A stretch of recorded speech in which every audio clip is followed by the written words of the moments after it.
Text: what is history for? A paper cut out of a photo of a man in a suit and bow tie who holds up a book behind a shelf of books as a boy sleeps at a school desk. If you had the misfortune to do too much of it at school, you'll probably remember one thing about history: just how boring it can be. You might harbour painful memories of the 100 Years' War, the War of Spanish Succession, crop rotation in the Middle Ages, or, heaven forbid, the good deeds of Florence Nightingale. Medieval knights clash swords. A revolutionary soldier aims his musket. A peasant farmer guides a plough hauled by a donkey. A woman in Victorian dress. As a result, it wouldn't be surprising if nowadays you tended to steer well clear of the whole topic. But that would be a pity. A boy scratches his head and looks up to a question mark. The real reason why history is so boring is that we're not clear about what it should be for. Text: solutions to the problems of the present. Here's the big reason why history matters. It matters because it can provide us with solutions to many of the problems of the present. At its best, history is there to introduce us to some of the things we need, but that aren't sufficiently visible in the world today. A television with the text: breaking news. The paper cut out jaws of a male and female news anchor raise and lower wildly. As a society, we're very obsessed by what we're up to right now.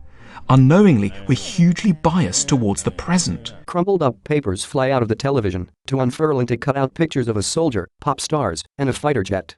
The news, which is about the most prestigious force in the world today, circles obsessively around some of the things that have happened in the last 5 minutes. More papers unfurled to reveal pictures of ancient landmarks and statues, including the Great Pyramids, the Colosseum, and an Egyptian bust. And yet, many of the most important things that we need to nourish, sustain, and inspire us are a lot older. Text: good ideas. What we nowadays need, above all else, are good ideas, and history is full of them. A street sign pops up with the text: Wall Street. Hands point, calling for bids. A man on a telephone raises his arm. To the side, a bald man with a cigar in his teeth grins madly, while cash overflows from his hands. Imagine you're dissatisfied with aspects of contemporary capitalism. It might help hugely to read about the history of the Levellers, a group of English radicals writing and acting between 1645 and 1650. Two men in long coats and high socks stand by a wooden desk with a quill pen and rolled up scrolls. A map of Europe. Famous churches appear across the map. A cross is carried from one church to the next. Or if you question what the point of going on holiday is, you might dramatically enrich your thoughts by considering the history of pilgrimage, especially the motives which people had for trekking off to visit distant shrines. A man in blue jacket and white pants, with a British flag shirt, high black boots, top hat, holding a crop whip behind him. Text: things can change. History teaches us that things can change. Native Americans sit by a fire. Historical structures appear. A long-bearded man with a hat and walking stick on a hill, with a cow to the side, and a house in the background on a far hill. 3 nude women with average figures cut from a famous painting in a field with a large tree in the background.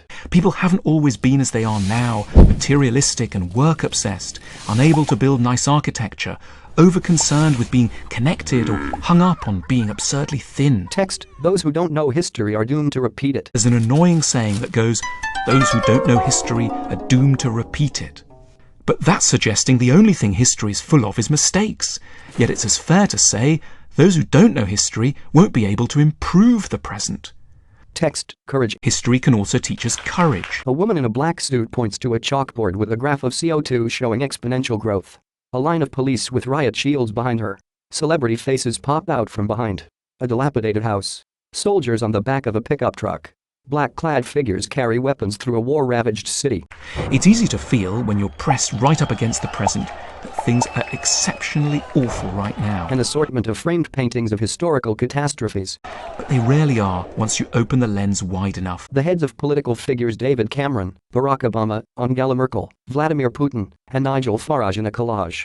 The present isn't unusual in its levels of mediocrity and compromise. Historical political monarchs from across Europe appear in place of the modern leaders. Once you read the letters, the old guys were just as bad. Paintings depicting aforementioned catastrophes. And though our challenges are of course great, they aren't exceptional when compared with, say, those facing the survivors of the sack of Rome or the Lisbon earthquake. Text: appreciation. History ends up as a tool for the appreciation of some of our advantages, which is easy to miss. It can teach us to judge our society against other societies rather than against our ideals. A map of Europe, with the flag of the European Union beside it, a ring of stars against a blue backdrop. A smaller map with the flag of the Habsburg Empire, a red and white cross dividing 4 equal rectangles, the top 2 black and the bottom 2 yellow. Of course the European Union has problems, but the Habsburg Empire had them too, and many more. A talking head. A picture of Joseph Stalin appears behind him. Our governments are deeply imperfect, but there have been worse. A road filled with cars is blocked by a reinforced fence as people in heavy coats gather with half-destroyed buildings in the background. Traffic is terrible, but so was the siege of Leningrad.